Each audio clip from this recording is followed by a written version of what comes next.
Ini hari Minggu tanggal 1 Februari secara resmi kami sampaikan bahwa kami dari ZNCB Interpol Indonesia menyampaikan berita bahwa Interpol Red Notice atas nama Muhammad Riza Khalid atau disebut MRC telah terbit pada hari Jumat tanggal 23 Januari 2026 atau seminggu yang lalu.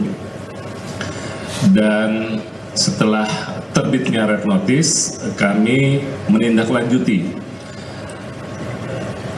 upaya yang dilakukan oleh ZNCB Interpol Indonesia melakukan koordinasi tentunya dengan counterpart, baik counterpart asing maupun counterpart yang berada di dalam negeri, kementerian maupun lembaga.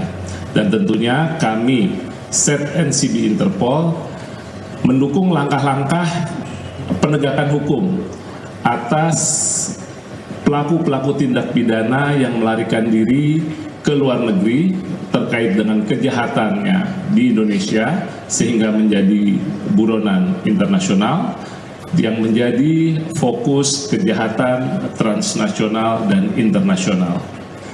Secara teknis, kami sudah melakukan koordinasi dengan counterpart kami, dengan Interpol Lyon, dan tentunya rekan-rekan menanyakan pula bagaimana proses terbitnya Interpol Red Notice atas subjek Interpol Red Notice yang bernama MRC tersebut.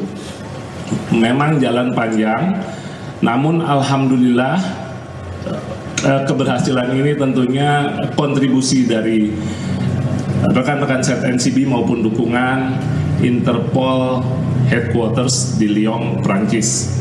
Secara teknis, nanti pun Kabak Diatranin, Kombes Riki akan menyampaikan perjalanan yang cukup panjang, namun demikian kami sampaikan bahwa keberhasilan ini tidak semata-mata merupakan keberhasilan ZNCB Interpol dan Polri yang semua atas dukungan dan kerjasama baik kementerian lembaga maupun organisasi internasional yang memang memiliki perhatian untuk penegakan hukum dan pencarian buronan internasional.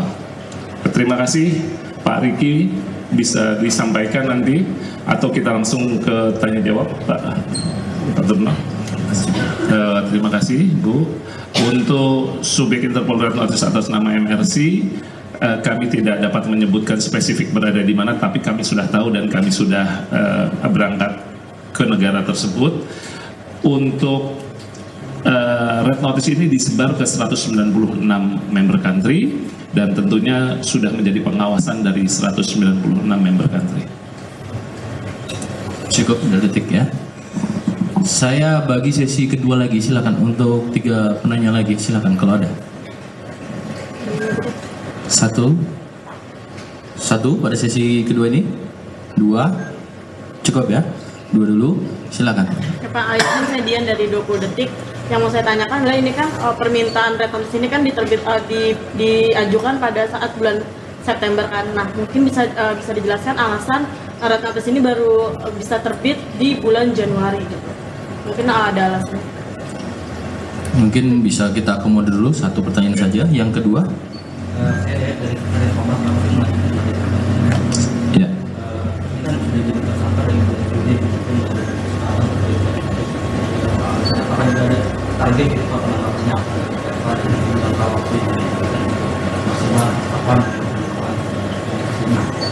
Baik, terima kasih. Satu pertanyaan dalam 2 makna yang ingin ditanyakan dalam proses dari penetapan tersangka. Yang satu sejak dari permintaan di bulan September 2025. Kami persilakan Pak ZNCB. Ya.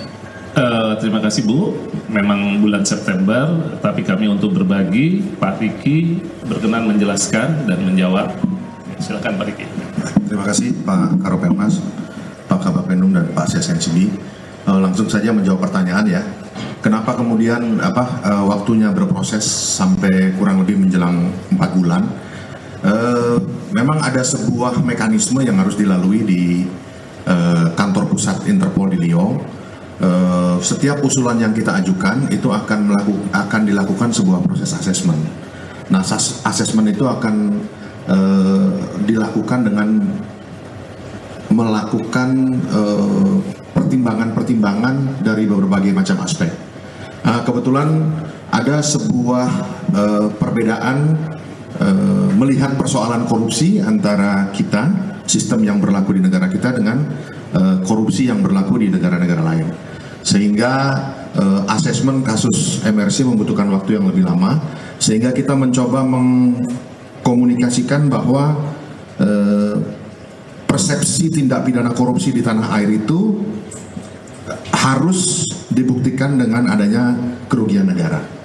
Sementara di perspektif sistem hukum lainnya, korupsi itu tidak selalu identik dengan kerugian negara. Nah, kerugian negara ini dianggap sebuah peristiwa yang erat dengan dinamika politik. Nah, sementara Interpol adalah salah satu institusi yang tidak melayani kerjasama penegakan hukum yang beririsan dengan dinamika politik. Akhirnya dengan berbagai macam argumentasi dan pendekatan untuk meyakinkan pihak Interpol bahwa MRC perbuatannya adalah sebuah perbuatan yang patut diduga sebagai perbuatan